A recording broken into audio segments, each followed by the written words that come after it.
Reformasi Indonesia. Reformasi 1998 merupakan titik balik fundamental dalam sejarah Indonesia, mengubah pola hubungan negara warga negara menjadi lebih demokrasi, transparan, dan partisipatif. Era ini menandai berakhirnya pemerintahan otoriter, Orde Baru, dan memulai transisi menuju sistem demokrasi yang mengutamakan kebebasan, hak asasi manusia, serta rotasi kekuasaan secara damai. Berikut adalah evaluasi mengenai dampak demokrasi dan arah perkembangan demokrasi di Indonesia. 1. Demokrasi politik.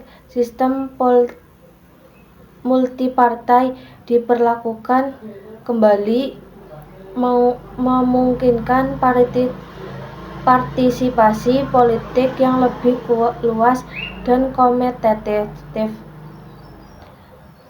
Pemilu demokratis. Pemilihan umum termasuk pemilihan langsung kepala daerah pilkada menjadi mekanisme utama pengisian jabatan publik. Kebebasan berpendapat dan perhilangnya pembungkaman pers dan kebebasan berekspresi yang lebih tinggi yang sebelumnya sangat dibatasi pada masa Orde Baru. Amandemen konstitusi.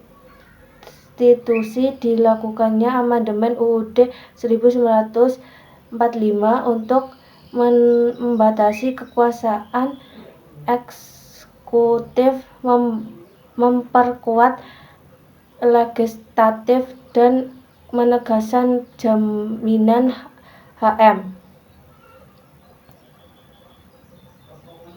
5. Desentralisasi otonomi daerah. Pemindahan wewenang dari pusat ke daerah untuk mendorong pembangunan yang lebih merata dan realistis terhadap kebutuhan lokal. 2. Tantangan dan dampak negatif problematika. 1. Munculnya demokrasi elitis. Pengamatan menilai demokrasi era reformasi cenderung dikuasai oleh elite politik oligarki, di mana substansi demokrasi untuk kesejahteraan rakyat belum sepenuhnya terwujud. 2. Konflik sosial dan etnik. Runtuhnya otoritas pusat yang kaku awalnya memicu ketegangan horizontal dan konflik etnik atau agama di beberapa daerah. Masalah ekonomi dan KKN. Meskipun sistem politik berubah, korporasi, kolusi, dan nepotisme, KKN masih menjadi tantangan besar serta dampak krisis ekonomi 1998 yang butuh waktu lama untuk pulih. 4. Reorientasi identitas. Kesulitan dalam merumuskan bentuk demokrasi Pancasila yang benar-benar stabil dan sesuai dengan nilai budaya Indonesia. 3. Arah perkembangan demokrasi saat ini. 1. Demokrasi prosedural versi substantif.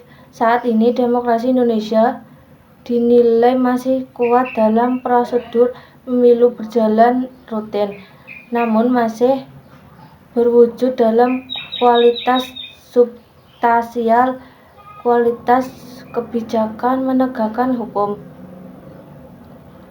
2. Partisipasi publik. Partisipasi masyarakat dalam pemilu tinggi namun masih perlu diimbangi dengan kebebasan sipil yang sehat. 3. Tantangan hukum dan kelembagaan.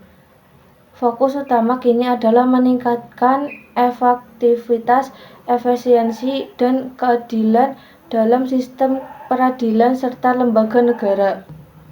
Kesimpulan, reformasi telah berhasil membuka pintu kebebasan dan mengubah Indonesia menjadi negara demokratis. Namun arah perkembangan demokrasi ke depan masih menghadapi tantangan besar, khususnya dalam menjamin demokrasi substantif yang tidak hanya prosedural tetapi juga menghasilkan keadilan sosial dan kesejahteraan ekonomi.